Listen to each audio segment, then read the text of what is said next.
You are surrounded. Step out with your hands where we can see them." I was barefoot holding a mug of morning coffee and standing on my front porch in boxers when I heard that bark from a megaphone. My eyes blinked hard against the sun, trying to process what the heck was going on. 4 sheriff deputies were crouched behind their squad cars, weapons drawn, parked at the front gate of my ranch. I stood frozen, coffee steaming in my hand. "Is this a joke?" I muttered aloud. "Now, sir," the voice repeated. "Come down the steps slowly." But here's the twist that made this even crazier. I don't even live in an HOA. I had spent months making sure of that when I bought this 18-acre ranch. I specifically didn't want any nosy neighbors or some HOA board telling me what kind of fence I could build or if I could paint my barn red. So what in the world were the cops doing here? That's when I saw it. Behind the deputies. There she was. A tall woman in a green blouse, arms folded, standing smugly beside a white golf cart with a laminated HOA badge pinned to her collar. Her name was Tammy Grayson. The same HOA president from the neighborhood across the hill, the one whose boundary ends 2 full blocks before my property begins. She was the one who called the cops.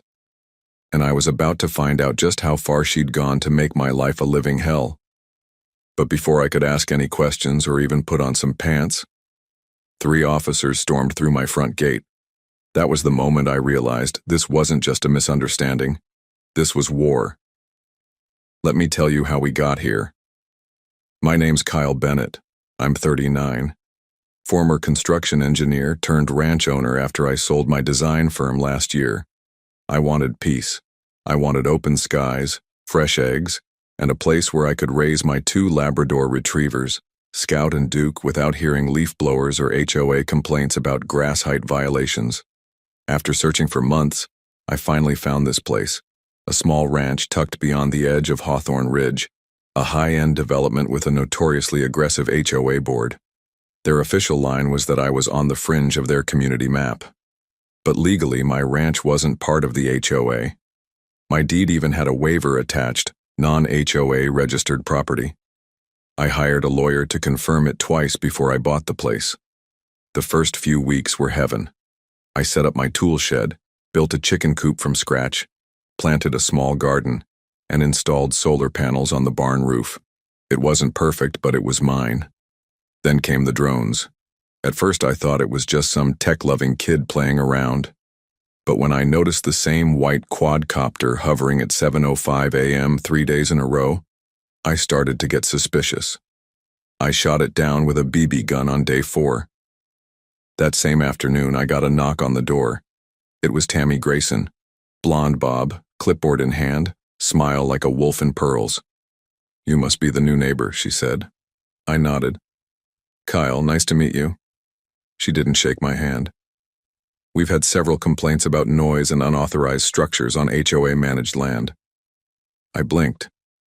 "I'm not part of the HOA." She smiled wider. "That's what your realtor told you, I'm sure." "I had it legally verified. My lawyer—" "I'm sure we can work something out," she interrupted. "We're all part of a community here. I've brought a welcome package." Inside was a list of violations. Noise, non-approved building materials, improper fencing, even a notice about livestock exceeding residential tolerance. "I have 3 chickens," I said, "and a rooster. We heard it." That was my first encounter with Tammy. I didn't respond to the letter. I didn't attend the mandatory orientation she scheduled the next week, and I didn't sign anything she left in my mailbox. I thought that would be the end of it. But I underestimated just how bored, petty, and powerful some HOA presidents can be. She escalated quickly. Over the next few weeks, I got everything from fake landscaping fines to supposed public nuisance violations for leaving my porch light on all night. My mail started arriving late. Packages mysteriously went missing. One morning I found my garden trampled. Footprints led from the road straight through my carrots. I installed cameras. That's how I caught her golf cart parked on the side of the hill at 3:21 a.m. I filed a report. The sheriff said it was probably a mistake. He knew Tammy. said she was a little passionate, but harmless. That was the low point, feeling like no one would believe me. I wasn't part of their system. I was the outsider. But then came the bounce back. I contacted my lawyer again, Joseph Stein, a quiet but brilliant man from Austin with a fierce reputation in property law. He reviewed everything, cross-checked the development plan, and smiled.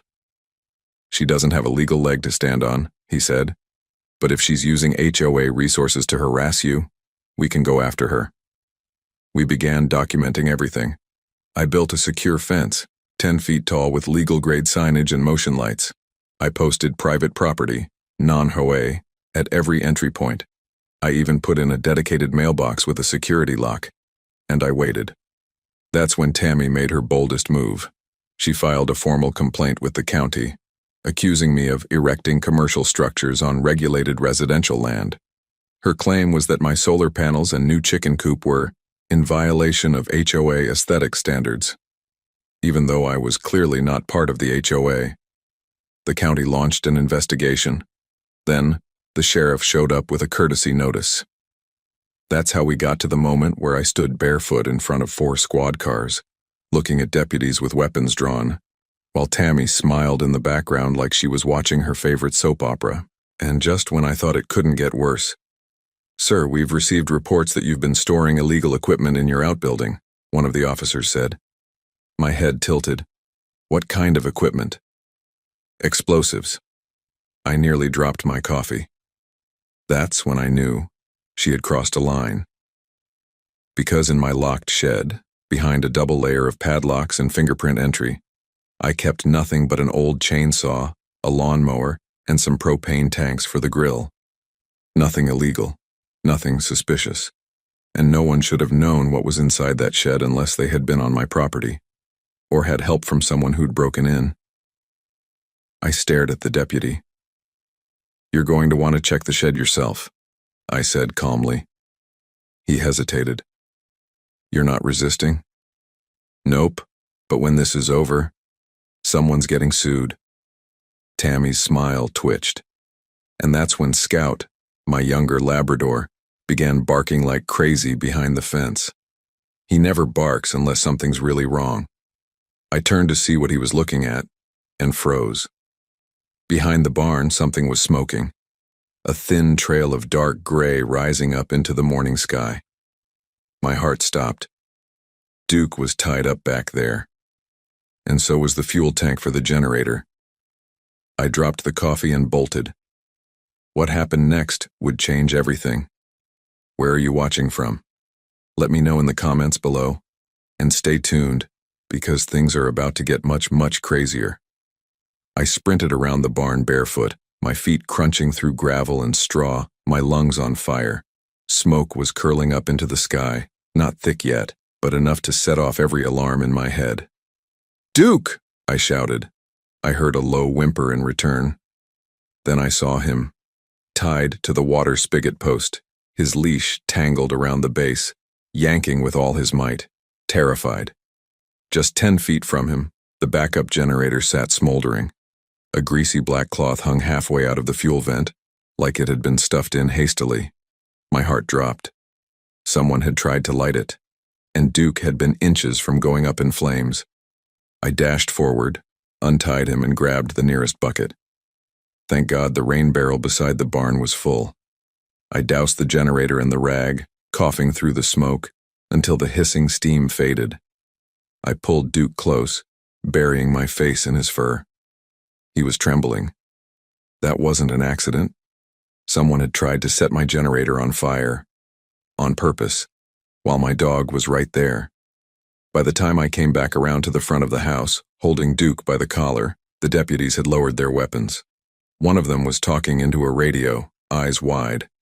Another had just emerged from the shed. He looked confused. "There's nothing in there," he said. "Just tools." I didn't say, "I told you so." I looked at Tammy instead. She wasn't smiling anymore. "Is this how you treat people who aren't in your club?" I asked her. "By calling in fake tips, tampering with property, and almost killing someone's dog?" Tammy didn't answer. The lead deputy walked over. His tone was softer now, less aggressive. "Sir, we may need you to file a formal statement. This is starting to look like it might be criminal mischief." "You think?" They let me go back inside and put on proper clothes while a fire investigator looked at the smoldering generator. I called my lawyer again and gave him everything: photos, names, badge numbers. He said not to say another word until he got there. The next few hours were a whirlwind. A local fire marshal showed up, then a second sheriff vehicle. A neighbor wandered over, drawn by the sirens. Tammy stood off to the side, arms crossed, muttering something about community standards and non-compliance. But no one was listening to her now. I watched from the porch, arms crossed, as the scene unfolded like a courtroom drama. One of the deputies turned toward her and asked, "Ma'am, can you explain how you came to suspect illegal equipment on his property?" Her response was a weak shrug. "We've received anonymous complaints, several of them." He raised a brow. "From who?" "I can't say." "Because they don't exist," I said from the porch. Silence. That was the first real low of the story, the realization that someone had actively tried to frame me and nearly burned my ranch down. Not with a lawsuit, not with red tape, but fire. They had crossed into criminal territory, and that meant I could fight back, not just with lawyers, but legally, with force.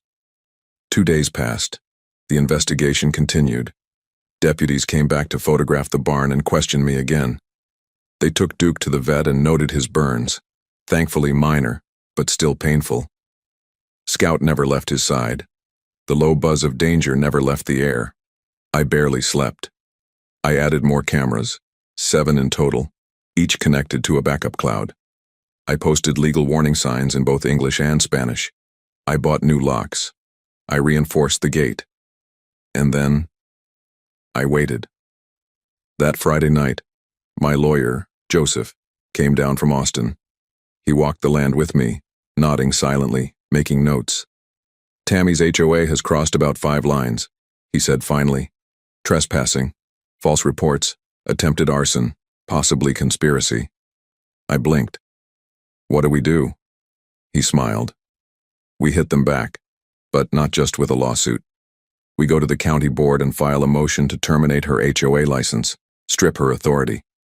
We'll ask for a cease and desist against her and the board members, and we'll go public. You've documented everything.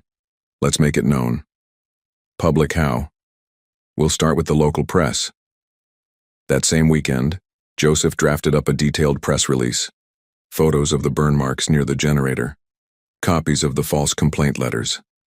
Even a screenshot of a text message I'd received a week before that now made more sense. "You're not special just because you have land. Follow the rules or we'll make you." It had been anonymous, but now I had a pretty good idea where it came from. Joseph pitched the story to the Hawthorne Tribune, a local weekly that loved drama, especially HOA drama. By Monday, the front page read, "Man accused by HOA president, but he's not even in the HOA." My inbox exploded. Some emails were supportive, some were angry. A few came from other people who had also been targeted by Tammy in the past. Turns out, I wasn't the only one. The highs were starting to roll in. On Wednesday, a reporter from the Austin American-Statesman called me for a longer interview. On Thursday, the sheriff's office confirmed they were formally reviewing the misconduct reports tied to Tammy and her board, and by Friday morning, Tammy showed up again. But this time, she didn't bring a clipboard. She brought a lawyer. They parked outside the gate and waited. I didn't go out. I let the cameras roll and called Joseph, who was already en route. From the porch, I could see Tammy pacing, her face flushed with frustration. Her lawyer looked less confident than she did. They were here to negotiate. But I had no intention of backing down, because just the night before, my camera had caught something else. A man in a dark hoodie sneaking up my drive at 3:42 a.m. He didn't get far. The new motion lights turned on and Scout barked him off. But the footage was clear. He wasn't just a prowler. He had something in his hand. It looked like a can of gasoline. I saved the footage and sent it straight to the sheriff. And I had a hunch. Tammy hadn't just called the cops. She may have sent someone far more dangerous. Now, with her lawyer by her side, standing silently outside my gate, I knew the next move would change everything. That's when Joseph pulled up and stepped out of his SUV, suit jacket slung over his shoulder, calm, confident. He looked at Tammy, then at her lawyer, and simply said, "You need to leave. My client is pressing charges." Tammy's eyes twitched. "You don't know who you're messing with," she hissed. Joseph didn't flinch. "Ma'am, neither do you." The lawyer tried to speak, but Joseph cut him off. "We have evidence. We have police reports. We have a pending arson investigation. I suggest you prepare for court." Then he handed them an envelope, a cease and desist. As they turned to leave, Tammy shot me a glare that could burn through steel. But for the first time, she looked nervous. She knew this wasn't over, and neither did I. Because that night, just as I was locking up the barn, I found something sitting on my porch. It was a small black box, no return address. I picked it up slowly, heart pounding. Inside was a single note. "You should have stayed quiet." I didn't sleep that night. The black box sat on the kitchen table like it was breathing. I couldn't take my eyes off it even after I'd read the note at least 20 times. You should have stayed quiet. Who would leave that? Tammy? Someone on her HOA board? Or someone else entirely? The box was light. No ticking, no wires, no smell. Just cardboard. But that message was heavy. I called Joseph immediately. He picked up on the second ring. "I need you back here," I told him. "Now." 20 minutes later, he was standing in my kitchen in jeans and a hoodie, pulling on gloves and carefully lifting the box open. What we found inside made my stomach turn. A dead bird, a small sparrow, neck twisted, dried blood around its beak, and beneath it, a photograph.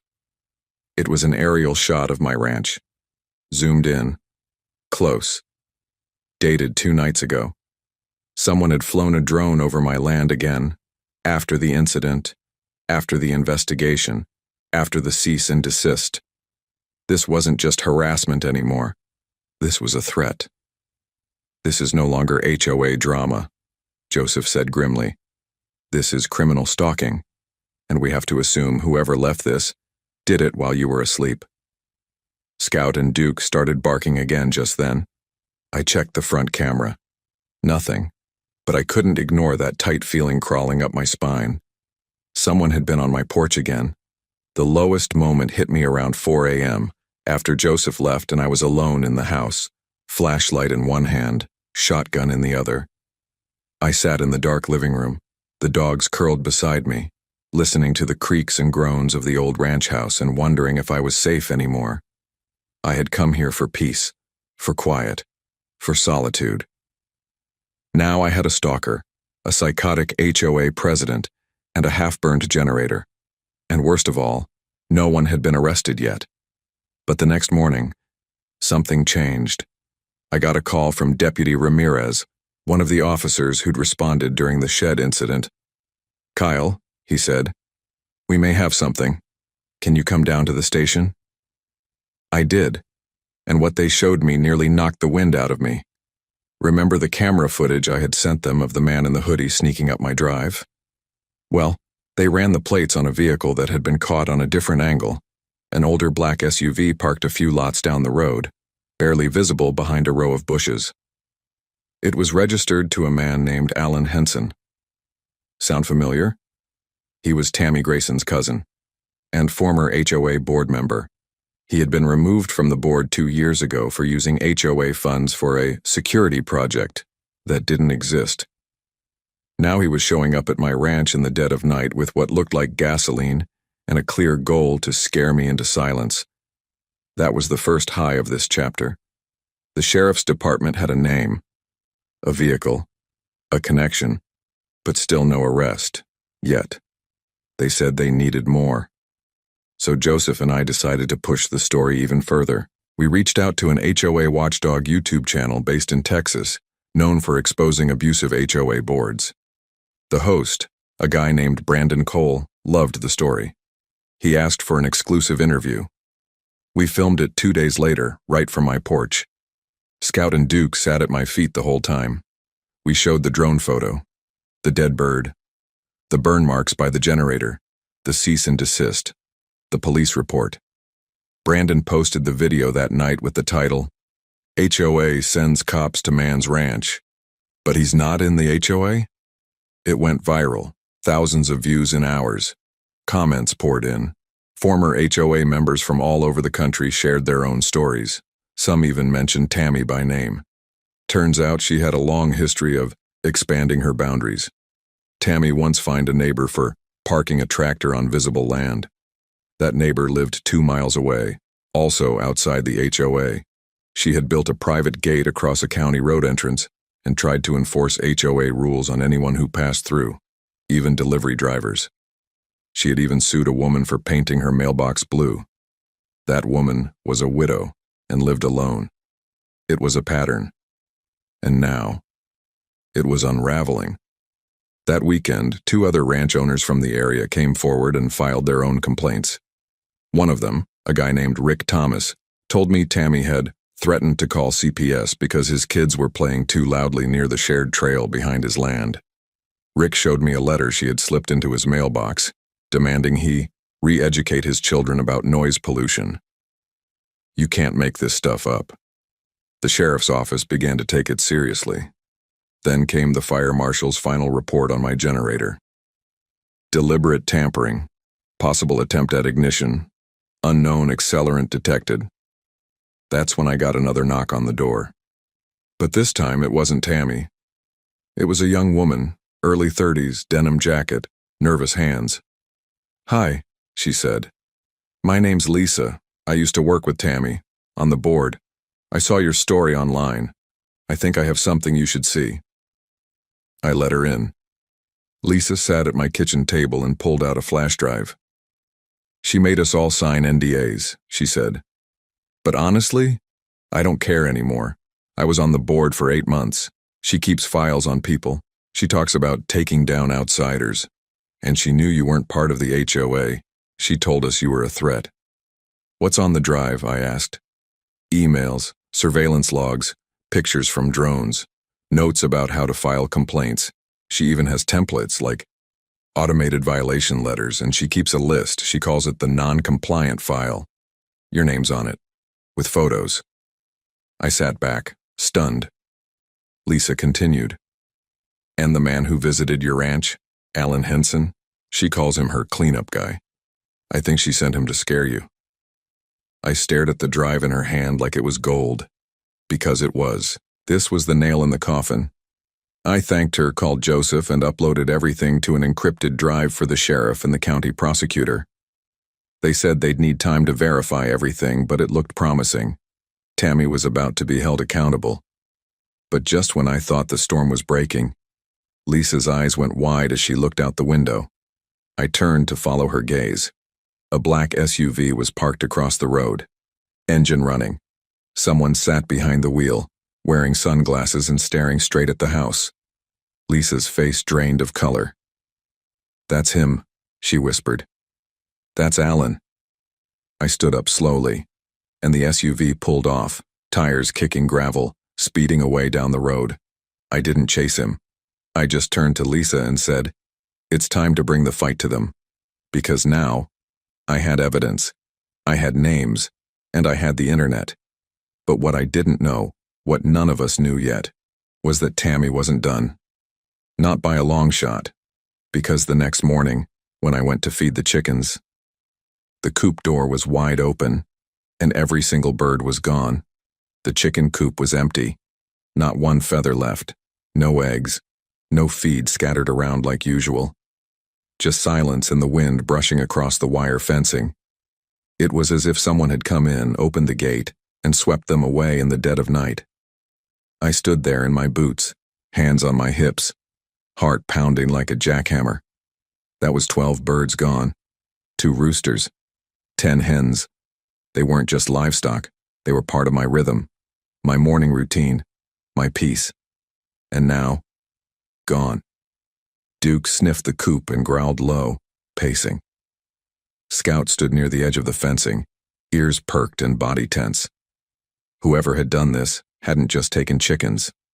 They'd sent a message.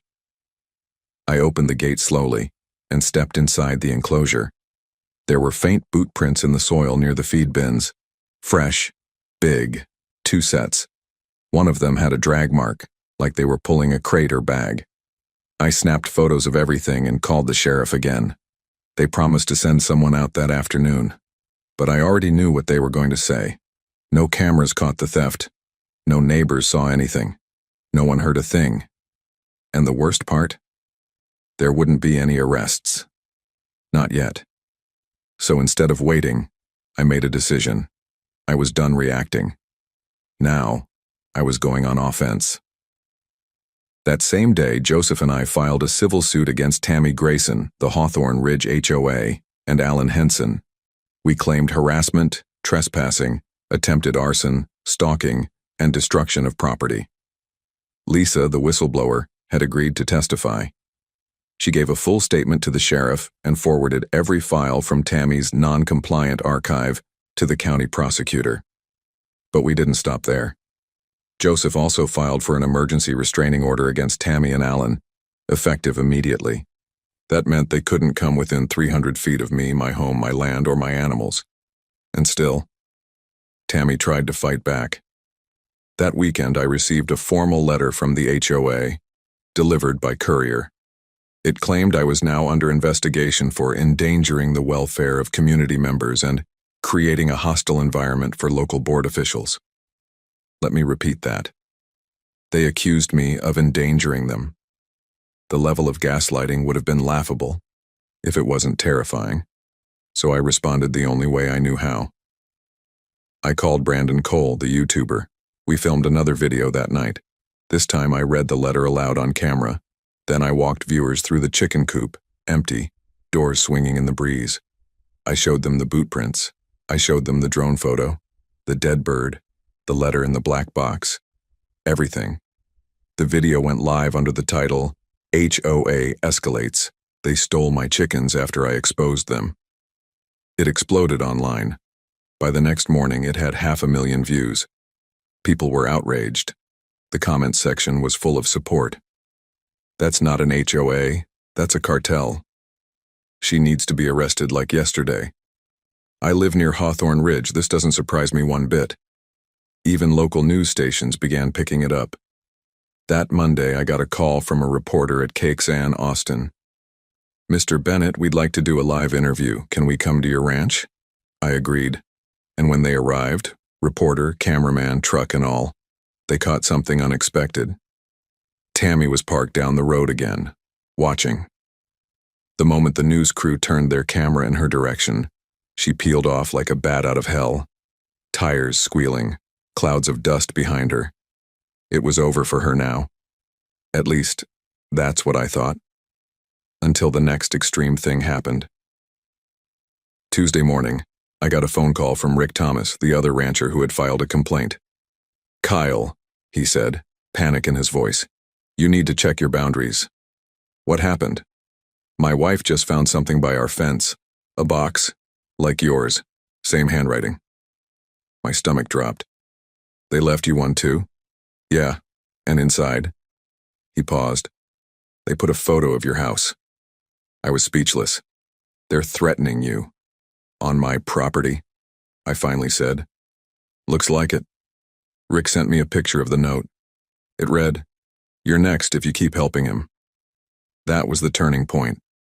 Because now Tammy's campaign wasn't just about me. She was trying to silence anyone who stood up to her. This wasn't just personal. It was strategic, deliberate, almost organized. I shared the news with Joseph and the sheriff immediately. Deputy Ramirez escalated the case to a county task force. They suspected that Tammy may have been using HOA funds to pay Alan, and possibly others, to carry out these intimidation tactics. The forensic audit had begun, and now that Rick had been threatened too, We had grounds for a class action lawsuit. That night, I had cameras set at every corner of the ranch, floodlights on full power, motion sensors wired directly to my phone. I even installed a trail cam near the back fence line where the coop had been raided. And I didn't sleep. Again. I sat on the porch, shotgun in my lap, dogs beside me, waiting, listening. Just before dawn, I heard it. A soft, distant buzzing in the sky. I looked up and spotted it. Another drone, silently hovering above the barn. Same white quadcopter. Same slow rotation. But this time, I was ready. I grabbed the signal jammer Joseph had given me. A legal one, meant for private property protection. I aimed it up and flipped the switch. The drone twitched, staggered, and then fell like a rock, crashing into the field behind my barn with a crunch. I jogged out and found it, smashed into 3 pieces, but the SD card was still intact. I handed it off to the sheriff's office that morning, and what they recovered stunned even the most seasoned investigators.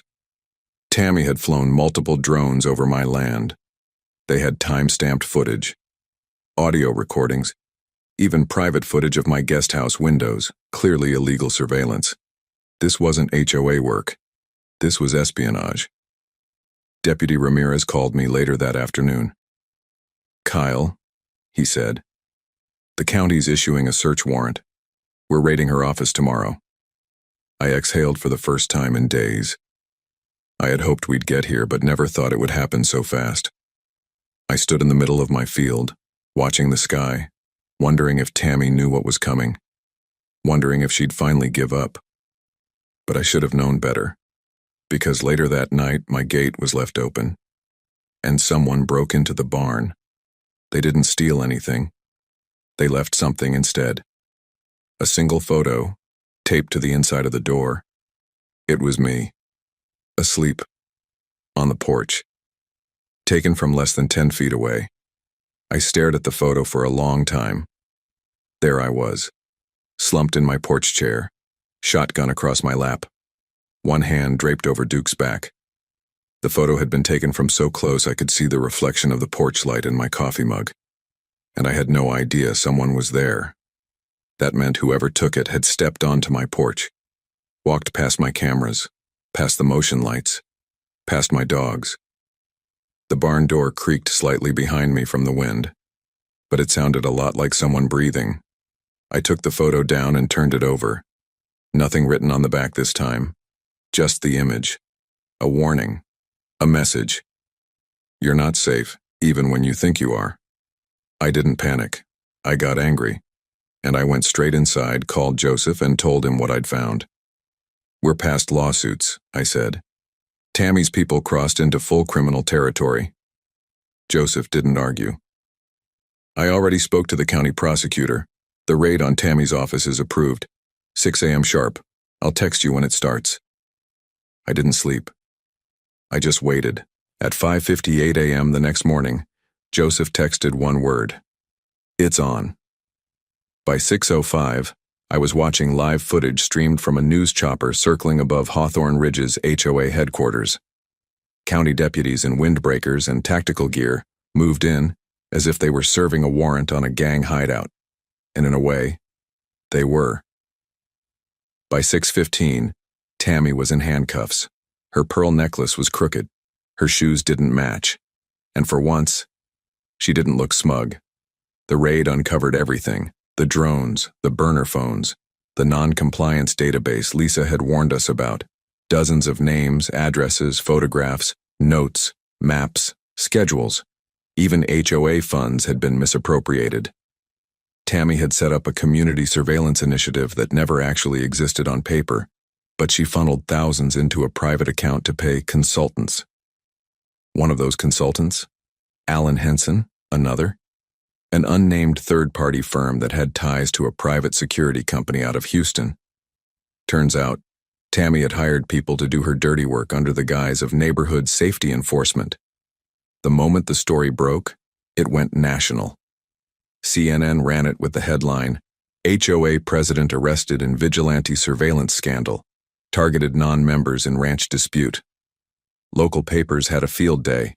The Tribune ran with, From fines to felonies, how one HOA president declared war on a neighbor. My phone blew up. People from across the country reached out with similar horror stories. Some were from that same HOA, others from states away. But here's the thing. Even though Tammy had been arrested, Alan was still missing. And I still didn't know how someone had managed to sneak onto my porch, past all my systems, and take that photo of me sleeping. Until the sheriff called that night. "We got the phone records," Ramirez said. "Alan's phone pinged at 3:13 a.m. just outside your ranch boundary the night before last. That matched the time of the photo. He'd been there, watching me, possibly inside the gate. And I hadn't even noticed. I installed a new layer of infrared motion sensors the next day. I was done playing defense. I wanted alerts the second someone crossed onto my land." The next few days brought a rare moment of peace. Tammy remained in custody, awaiting trial. The HOA board disbanded pending investigation. The chickens never came back, but I got a letter from a local farmer who'd seen the story and offered to donate a new flock, free of charge, in honor of standing your ground. It felt like things were finally turning around. Until Chapter 5's next extreme twist landed in my mailbox. Literally. A plain white envelope, no return address.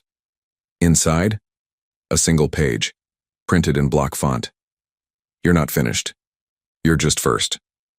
There was no signature, no logo, but a second sheet slipped behind it had a map, hand-drawn. It marked out 5 properties near mine. Ranches, isolated homes, all outside the HOA, and a big red X was drawn over mine. This wasn't just about Tammy anymore, there were others involved, and they were still out there. I sat back at the kitchen table, the map spread in front of me, dogs at my feet, and realized something terrifying. Tammy may have been the queen on the board, but someone else was moving the pieces. And I was still in the game. The red X on my ranch wasn't the only one. There were 4 others, each marked with a thin black number, 1, 2, 3, 4. Mine was number 5. They were all outside the HOA's official boundary lines, just like me. I stared at the map for hours, cross-referencing it with Google Earth and county land records. And sure enough, they all checked out. Standalone properties, mostly ranches or farmland, not connected to any HOA, just like mine. So why were they on this map? And more importantly, what had already happened to the other 4? I decided to find out. The next morning, I packed a small bag, flashlight, phone charger, bottled water, notepad, and a printed copy of the map. Joseph called while I was gassing up the truck. "You sure this is safe?" he asked. "You don't even know who drew that map." "I don't, but I need answers. I've spent too long sitting and reacting. I want to know who else has been through this." He sighed. "Okay, just keep your GPS on and text me the moment anything feels off." I promised I would. Scout rode shotgun. Duke stayed behind with my neighbor Rick for safety. It was a long drive, past Hawthorne Ridge, then even further, through winding back roads and patches of undeveloped land. The first property on the map was labeled number 1, a 12-acre goat farm owned by an older man named Calvin Brooks, located just outside the abandoned Mill Creek estate.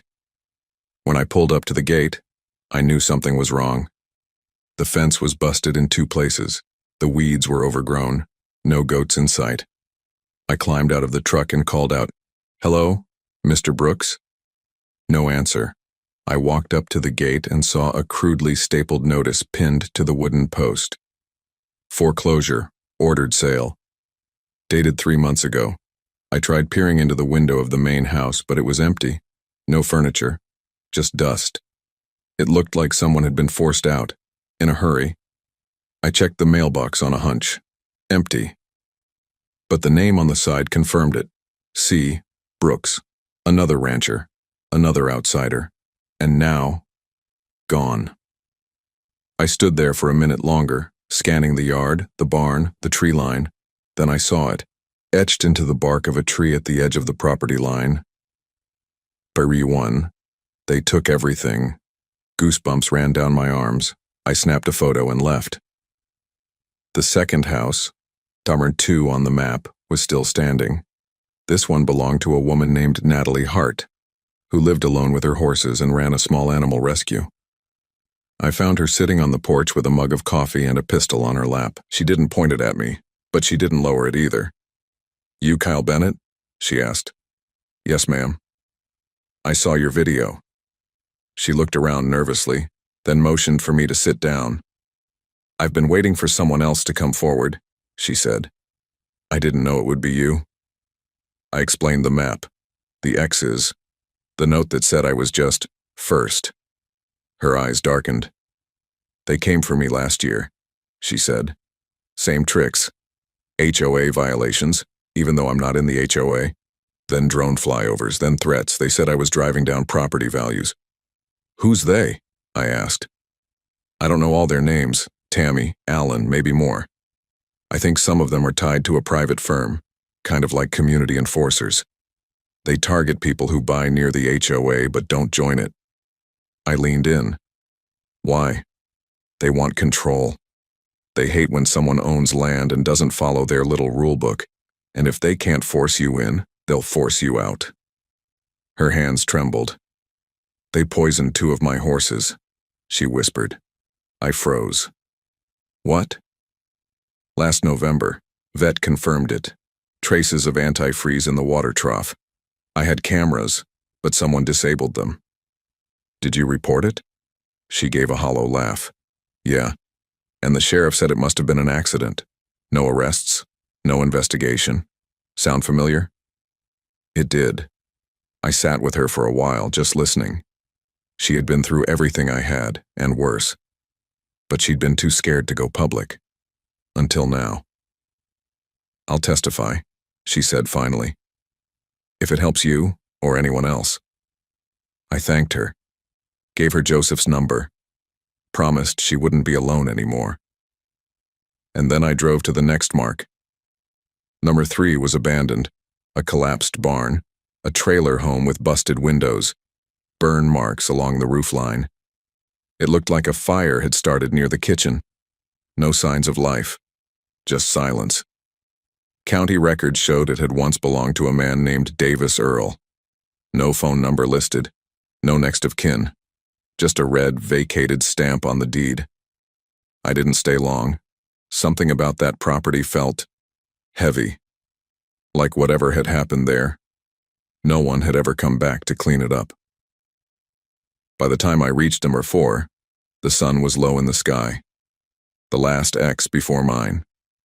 The address led me to a small cottage tucked inside a pine grove.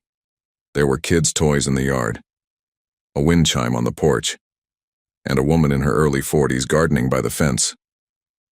She stood up when she saw me. Her name was Vanessa Keene. She already knew why I was there. "I got one of those black boxes too," she said. 3 months ago, after I refused to sell." I raised an eyebrow. "Sell to who?" "Tammy's group. They sent some guy with a clipboard. Said they were expanding the community buffer zone. Offered to buy me out. I said no. And then the power outages started, then the code violations, then the drone, then the fire. I followed her around the back. Her garage was blackened from where someone had set it ablaze. Thankfully, it hadn't spread to the main house. She looked me in the eye and said, "I thought I was crazy.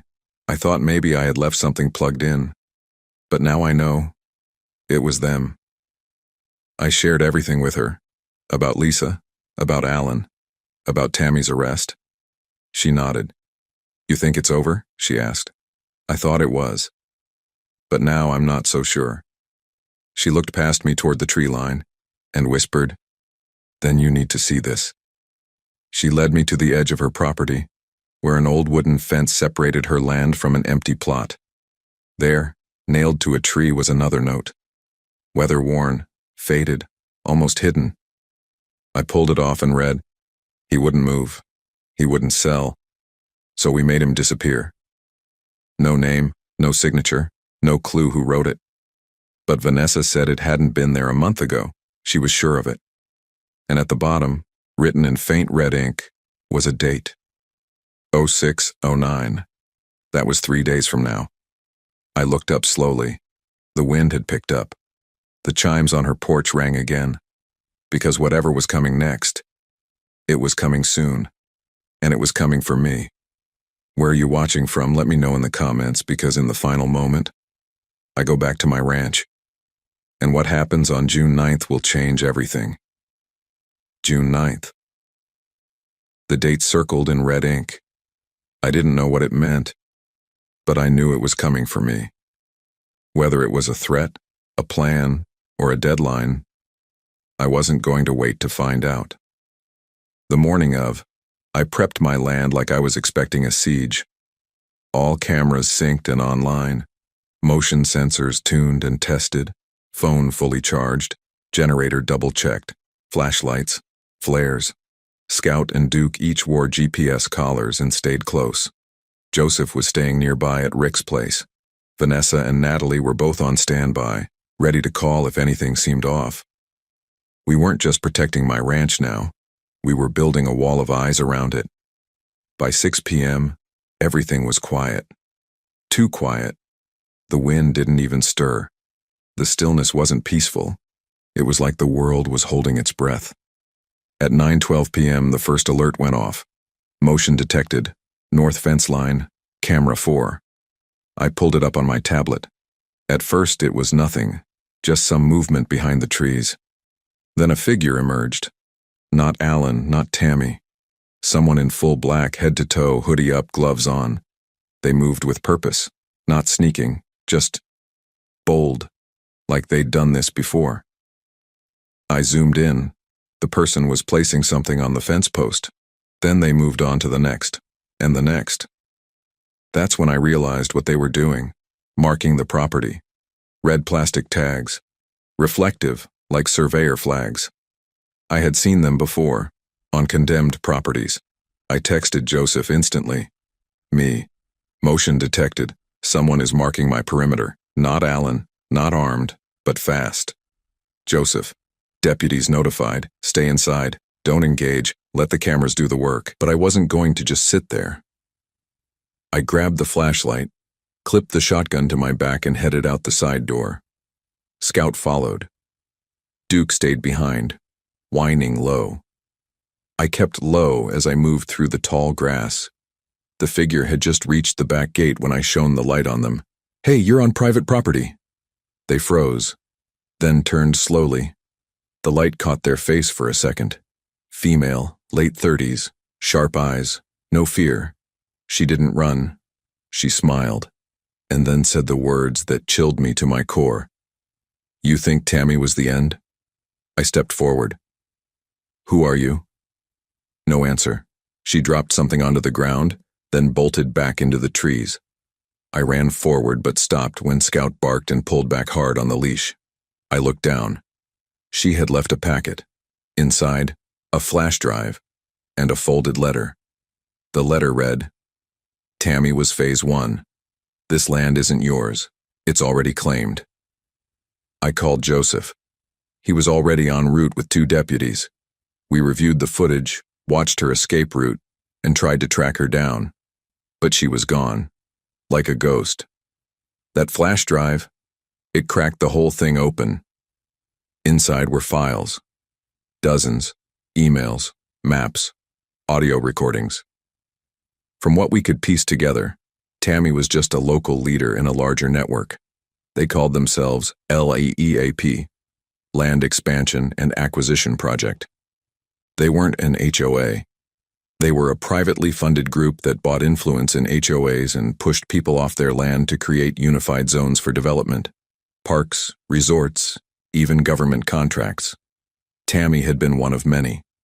Alan was a fixer. And the woman on my fence line? Unknown. But her face matched a blurred figure from Vanessa's drone footage months ago.